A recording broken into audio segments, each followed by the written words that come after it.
This will be part 2 of a religious Me Too society. We made it all the way through point 1. And we will hit point 2 tonight.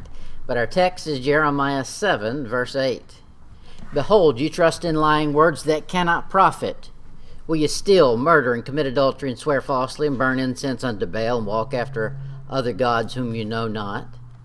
And come and stand before me in this house, which is called by my name, and say, we are delivered to do all these abominations. Is this house, which is called by my name, become a den of robbers in your eyes? Behold, even I have seen it, saith the Lord. But go ye now unto my place, which was in Shiloh, where I set my name at the first, and see what I did to it, for the wickedness of my people Israel. And now, because ye have done all these works, saith the Lord, I spake unto you, rising up early and speaking, but ye heard not. And I called you, but ye answered not. Therefore will I do unto this house, which is called by my name, wherein ye trust, and unto the place which I gave you and to your fathers, as I have done to Shiloh. And I will cast you out of my sight, as I have cast all your brethren, even the whole seed of Ephraim. We saw the pretense of sincerity this morning. Tonight we'll begin with the subtlety of religious delusion. The subtlety of religious delusion. In verse 8 there he said, behold, ye trust in lying words that cannot profit. Of all the things to put your trust in, a lie? You know, the worst part about that is we'll cook up our own lie and trust in that. That's bad news. Don't trust in lies. Lies have no profit. Everything you do, it should be with the end result of it's going to turn out to be something. It's heading somewhere. It's profitable. He says here, you know about lies. Lies don't profit, and trusting in a lie will not profit. The new thing, well, not that new, but the thing that has invaded America is this little philosophy of my truth. There's no such thing as my truth. If you claim my truth, this or that, you've just claimed to replace Jesus Christ. Jesus Christ said, I am the way, the truth, and the life. If you show up and you have a truth, then you've replaced him. That's Antichrist, is what that is.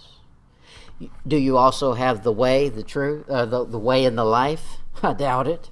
Okay, we don't have any truth. There's absolute truth. It's Jesus Christ. Amen. We don't have any truth of our own. Truth can't be relative. Just look at your relatives. Truth is not relative. It's absolute. So I can't say, well, my truth is this and you can have your truth. No. I'm sorry. There's no way to say that. Truth, by virtue of the name, means absolute. Well, if you say, I've got a truth and you've got a truth, then nobody's got a truth. Truth means the final answer, the fact. Okay, well, that can't profit. If I've got a truth and you've got one and we can both have different opinions and call that truth, that's not going to profit. Somebody's got to have the final say. It's the Word of God. Smooth words will never profit if they're designed to be a lie. Now, be careful, because most of the time, the smooth words are designed to be a lie. Now, you don't have to sound harsh on purpose. I mean, you should be as nice as you can. However, be careful when someone's just saying what you enjoy hearing. Be careful. The serpent showed up and he said everything Eve was thinking, gave her good reasons to do what she wanted to, but it was all a lie. Be careful. Jeremiah 7, look at verse 4. Trust ye not in lying words, saying, the temple of the Lord, the temple of the Lord, the temple of the Lord are these. I want to say this. A religious mantra cannot profit. And you'll find that. People think, okay, well, this is a spiritual thing to say, so I'll say it. Forget the language. They're getting excited out there. Forget the local language that's being used to cloak yourself in religiosity. Being religious. Say it that way. There's no such thing as a specific word or phrase you can say that makes you spiritual. It's all about the heart. That can't profit just repeating phrases. Now that's what was going on in Jesus' day. He called it vain repetition. Repetition just for the sake of saying something. No, it should have a point. Now we find a lot of repetition in Psalms, but it's not vain repetition. It has a point. In Jeremiah 7 verse 10, Jeremiah 7:10, he says at the end of the verse there, we are delivered to do all these abominations. Really? That's apathetic resistance. That's, look, it's just too much for me to, I'm just wore out. I don't feel like fighting this again. No, you got to fight the flesh and you got to fight sin all the time. There's no time you can take a time out. Your time out will be for eternity. Right now, it's time to fight. There's no excuse for not resisting sin and the devil. As long as we've got flesh, that's the reminder. Hey, ding, ding, the round has begun. In Romans chapter 6, verse 1. Romans 6, verse 1. Romans 6, verse 1, and I really need to back up to give you the context. Yeah.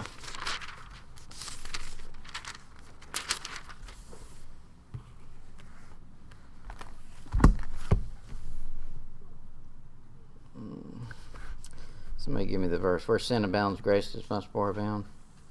20.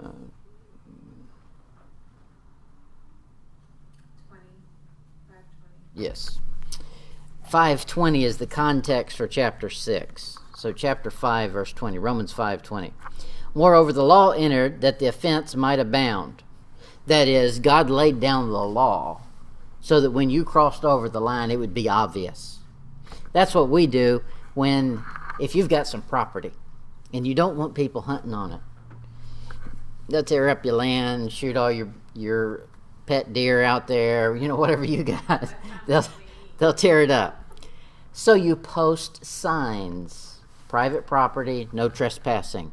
Okay, well, the law was already there. It was already private property. But you posted the sign to make it obvious you crossed the line. God did that with the law. Our hearts and our conscience tell us when we break his law. However, he gave it to us in writing. Now we know it. We've heard it.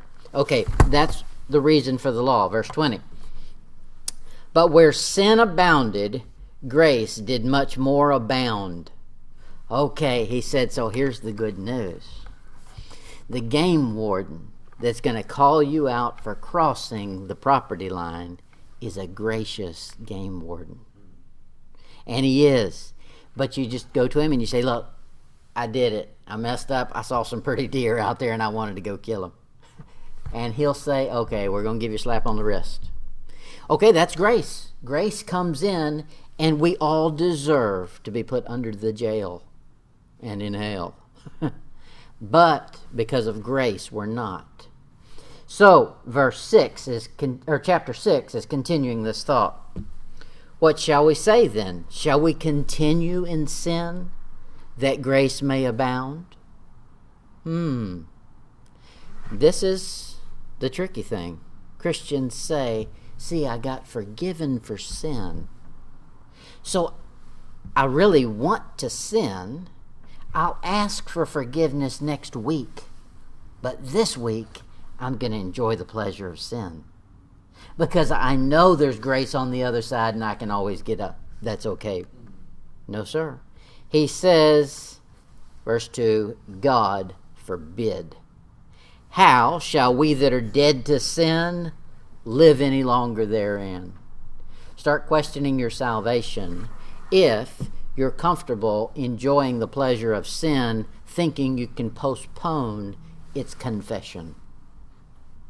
Now, I'm not saying that means you're unsaved, but that means you're backslidden for sure. Romans chapter 6, look at verse 15. What then? Shall we sin because we're not under the law but under grace? God forbid. Just like the sign that said no trespassing private property, that's God forbid. Now, think about this. You crossed the property line, and he said no trespassing. The game warden came in and said, well, you've got two choices. You can pay the fine, or I can give you grace. My son already paid for these fines. And you accepted grace. Now, you step back over the property line on purpose after having been forgiven. This, God forbids. Okay, that's tough. Look at Jude. Jude chapter 1, well, the only chapter. Jude.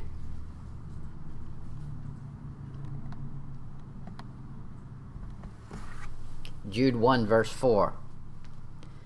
For there are certain women, no, it doesn't say that, but for there are certain men crept in unawares, who were before of old ordained to this condemnation, ungodly men, turning the grace of our God into lasciviousness. Okay, so what these people are doing is they're saying, I can take advantage of grace so I can live in my own lust. That's what sin tells us. Sin says you can enjoy this sin and you can have what you lust for because you've got grace. He says, the end of the verse, and denying the only Lord God and our Jesus Christ. To live in lust, taking advantage of grace, is to deny Jesus Christ who bought you. That's not what he stands for. He died so you could die to sin, not play with it. Look at verse 3. Beloved, when I gave all diligence to write unto you the common salvation, it was needful for me to write unto you and exhort you. Exhort. That's a strong encouragement. To exhort you that you should earnestly contend for the faith which was once delivered unto the saints. So now, the context to don't take advantage of grace is this: earnestly contend for the faith. Earnestly, that means serious. Contend means it's going to be a fight for the faith once delivered. Okay, so it's going to take some serious fight on our part with our flesh to not give in to sin. I'm not naming any sins because all of us have plenty of them that we can pick from. Pick one and fight it. Our next point, Jeremiah 7, verse 8. I call this the degradation of spiritual falsehood. Jeremiah 7, verse 12. But go ye now unto my place which was in Shiloh, where I set my name at the first, and see what I did to it. Why did you did that? For the wickedness of, not the heathen, my people Israel. God's saying, hey, you want to find out if I'm serious or not? Go look at what I did to my good boys over yonder. I took care of problems over there. Now, if there's not any penalty, there's no power behind a warning. And this is God's warning: don't mess with sin. In order to keep you from feeling the full effect of sin, I'm going to put a shock collar on you. And as you get close to it, it's going to start shocking you. The delusion that sin can be continued, contained, or concealed proves a man has been consumed by the delusion that he once thought he could innocently flirt with. Sin cannot be contained. And that's an issue. We think I'm just doing this sin right here. This little one right here won't hurt. It's a small city. And yet, pretty soon that small city won't be enough. You need a little more. It can't be contained. It can't be concealed from God. Now, it can be concealed from man for a while. For a while, it can be hid. For a while, your parents may not know about it. Your children may not know about it. Whatever. The society may not know about it for a while. But God knows about it the second it happened and 24 hours before. It can't be concealed if we're really standing before God. To what depths of sin did these people in our passage go to? Let's find out. In chapter 7, verse 9. What started out was, I'll just play with sin a little bit, and here's where it took them. Verse 9. Will you steal, murder, and commit adultery, and swear falsely? Blatant immorality. Stealing, thievery is wrong. We all know that. That's no great bit of information I've just dropped on you. But stealing is wrong. But that's where these people wound up. Start playing with sin, think you can entertain some sinful thoughts, watch some sinful shows, enjoy the company of some sinful folk. Here's where it leads. Stealing, murder, commit adultery. Now, those are all heinous things that we would all agree with. But let's step over to the next one. Swear falsely. We wouldn't think that was that bad. Notice that's after stealing, murder, and adultery. Those are bad, but the list gets worse. Swearing falsely. Now, that can mean a couple of things. Swearing falsely would be, I promise you, I'm going to do this or this, and you're not. That's falsely swearing, I promise. You swear you've given your allegiance to it. It also means the way the world uses their language. Swear words are false swearing. They can't make God damn anything. And when they're claiming GD this or that, they're swearing falsely. All of those words they use as curse words, they have power or they wouldn't use them. But they're not the one that has the authority to use that power. It's swearing falsely. That's bad news. We shouldn't like that. Okay, that's blatant immorality. The rest of the list is revolting idolatry and burn incense unto Baal and walk after other gods whom you know not. He says, you want to get involved in something you don't even understand. And that's the fact. They didn't even understand what Baal was all about.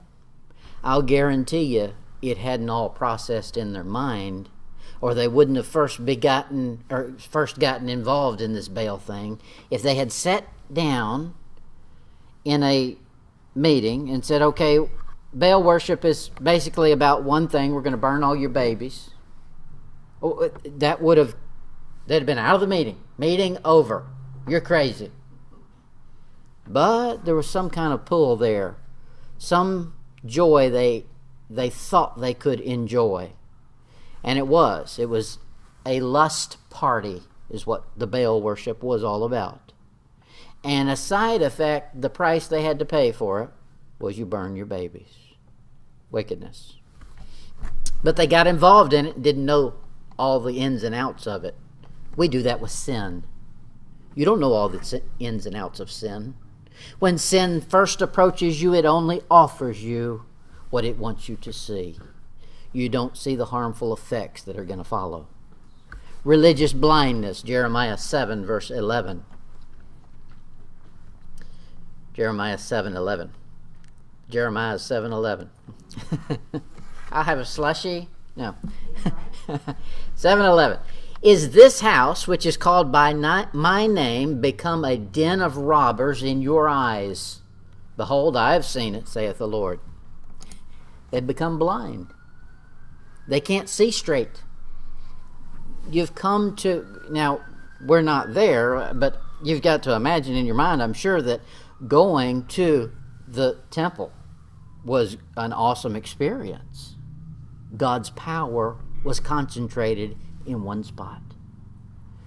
That would have been something. And he says, you come in here to my house and you call it a den of robbers?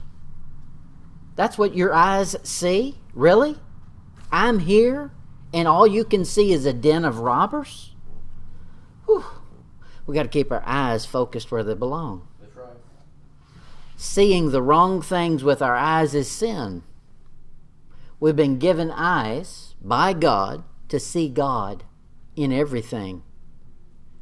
And if we're not careful, the flesh will kick in and say, I can tell your eyes what to see. Malachi chapter 2. Malachi 2, verse 11.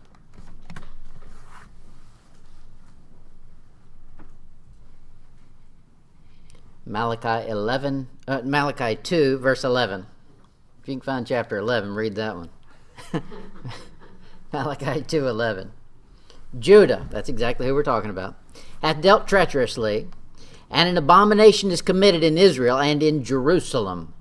For Judah hath profaned the holiness of the Lord, which he loved, and hath married the daughter of a strange god.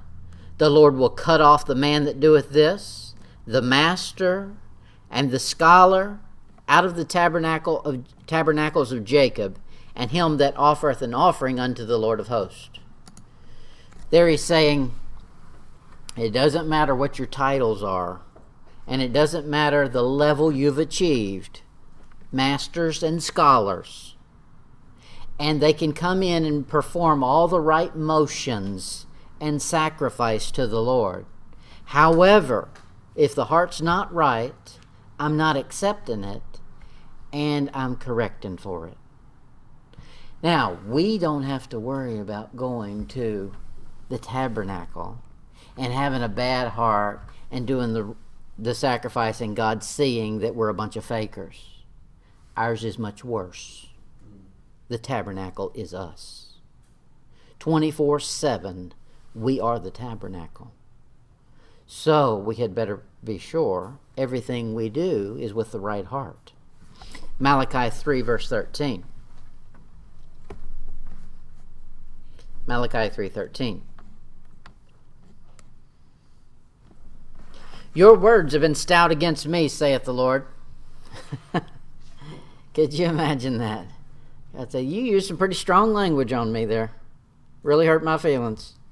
Yet ye say, what have we spoken so much against thee? Now, I like to read the Bible as though it's a conversation. It's having a conversation with me, or I'm in the conversation. So let's do this. God's talking. He says to me, your words have been stout against me.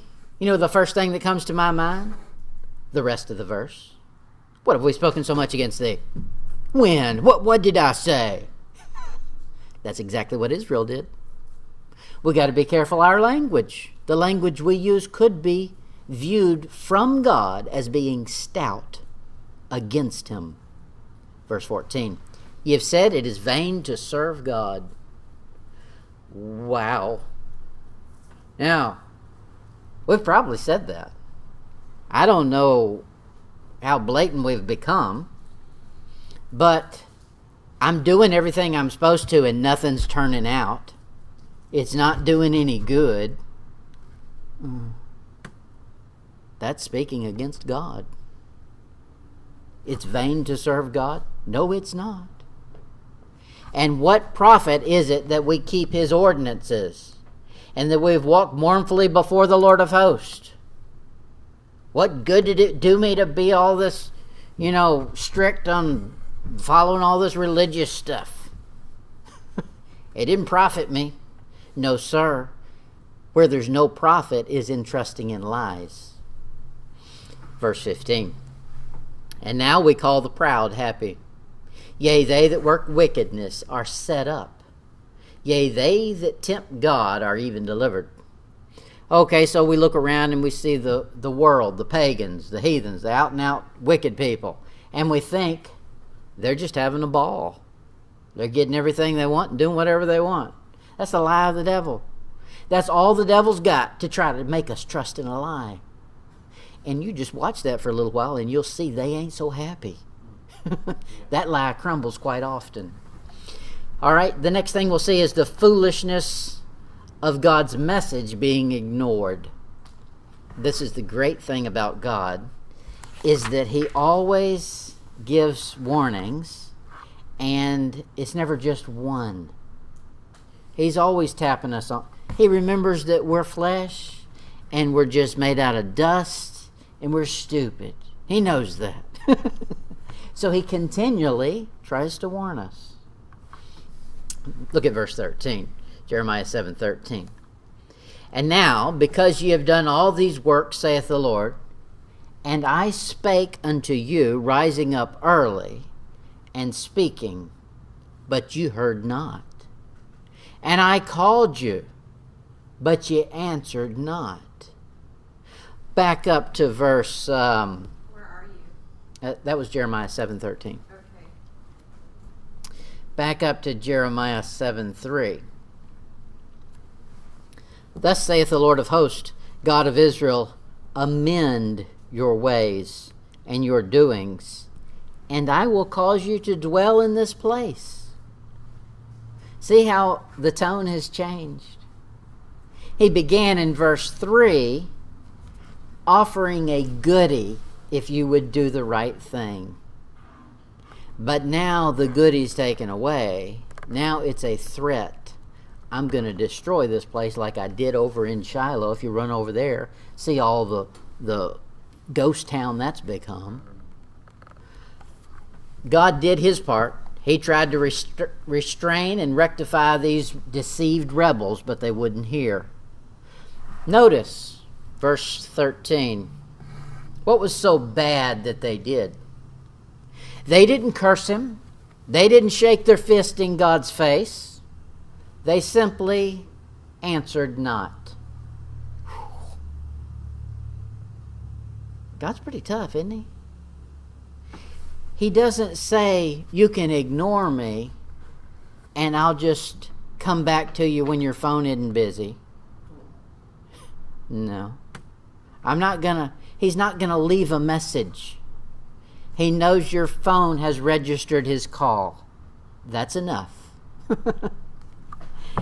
He says their problem was they answered not. I called you, but they answered. Now there's not here, but you could put in a comma. By not answering God, this is what you've answered. Not. That's exactly it. No response is a response. When you don't respond to God, you've given him a response. Now for us, it's this simple. We need to prepare our hearts all the time to be seeking God. And especially before we open the Bible, before you come to church, before you go into a Sunday school class, before whatever, when you know you're going to hear him, make sure your heart is prepared. That's step one. Then we have to respond. There's no choice. A ignoring of the message that's been given is a response. Look at Jeremiah 7 verse 14. Here's the consequence of sin. Jeremiah 7 verse 14.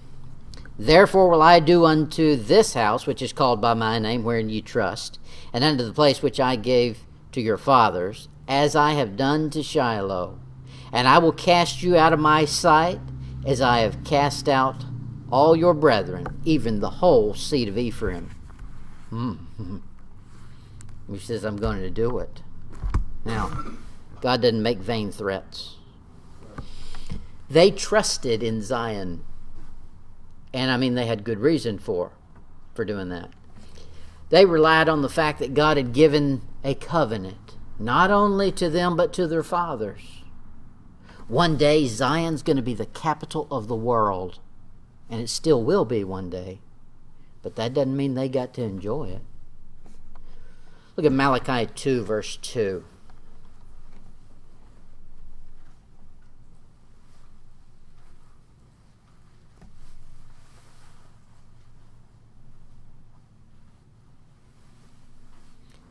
Malachi 2:2.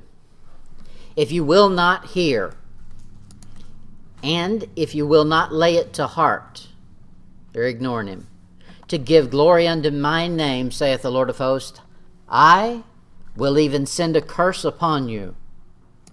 We don't think of God cursing people, but he's out of his own mouth says he does. And I will curse your blessings. Yea, I have cursed them already, because you do not lay it to heart. The blessing had lost its worth in God's sight, and he brought it to ruin just like he did Shiloh.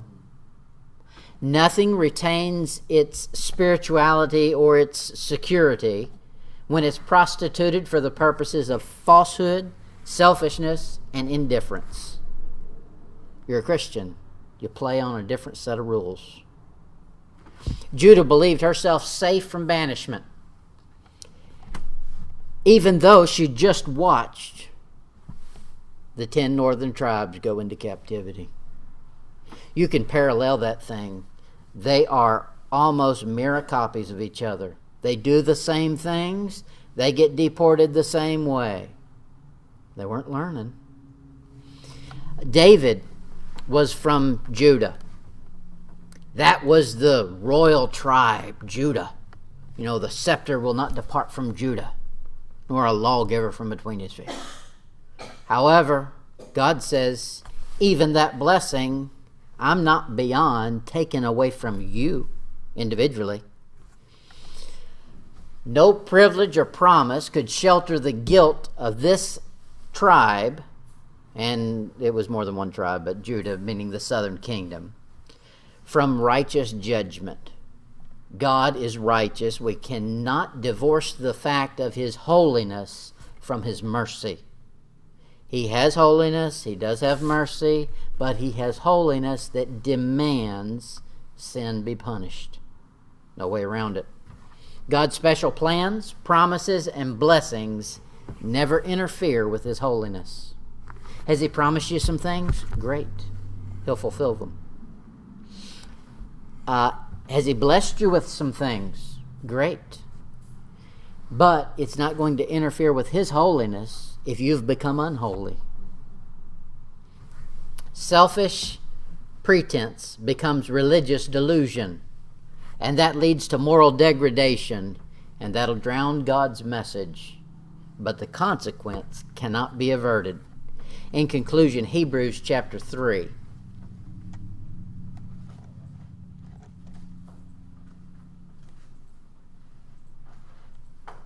Hebrews 3. Hebrews 3, verse 15.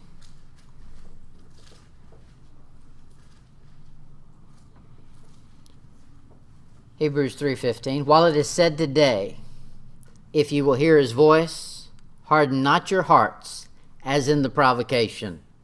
It's always a heart issue, isn't it? Always. Why? Because that's where God looks. God's looking on the heart. Matter of fact, that's where sin is bound. Is bound in our hearts. Out of the heart, the mouth speaks. And you listen to most of them, and you can find out real quickly that's a hot spot for sin, is the heart. But he says right here, the second you hear his voice, don't do like they did in Jeremiah. They answered not. What we should do is answer and not get a hard heart. So whenever God reminds us, and it'll happen all the time, more often than you want him to, he'll remind you, hey buddy, you're heading towards sin. Or he'll say, that was sin. Then we quit it. with a soft heart. All right, that's our message.